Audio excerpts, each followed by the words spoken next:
Hi, I'm Jessica from Scribbr, and you made it to the last step. All the preliminary work is now done and you're ready to write. The structure of the literature review is similar to other academic texts, with an introduction, body, and conclusion. Generally speaking, the introduction of your literature review should clearly state the focus and purpose of the literature review. If you're writing a literature review for your research paper or dissertation, restate your research question and give a brief overview of what you'll discuss. You can emphasize the timeliness of the topic, so something like, many recent studies have focused on the problem of X, or highlight a gap in the literature. Like, while there has been much research on X, few researchers have taken Y into consideration. If you're writing a standalone paper, give some background on the topic and its importance.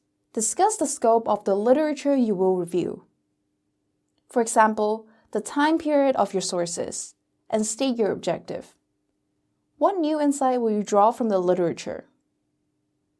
For the body of your literature review, you can divide it into subsections and use a subheading for each theme, time period, or methodological approach. Keep these 4 tips in mind as you write. Summarize and synthesize. Analyze and interpret. Critically evaluate. Use well-structured paragraphs.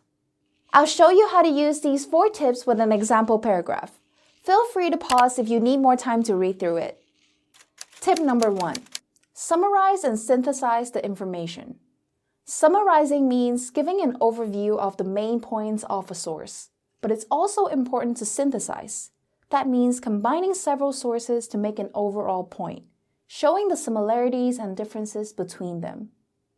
In this paragraph, you can see how different studies are pieced together to convey a point. We first summarized the theory of Perloff 2014. Then we synthesized several studies, as highlighted here, that had a similar focus and findings, illustrating a clear trend in the field. Tip number 2. Analyze and interpret the research. It's important to add your own interpretation and discuss the significance of findings in relation to the literature as a whole.